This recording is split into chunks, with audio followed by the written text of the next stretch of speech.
In today's video, I'm going to teach you how to find muted emails in Gmail. Fix Today here. Let's begin.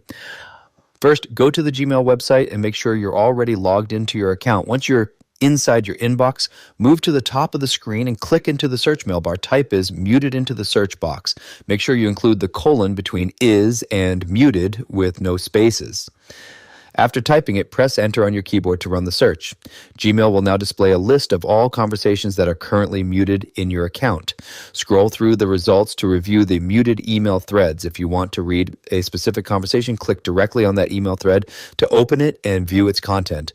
To narrow down the results and find a specific muted email, click back into the search bar and type is :muted, followed by a space, and then add a keyword or sender name.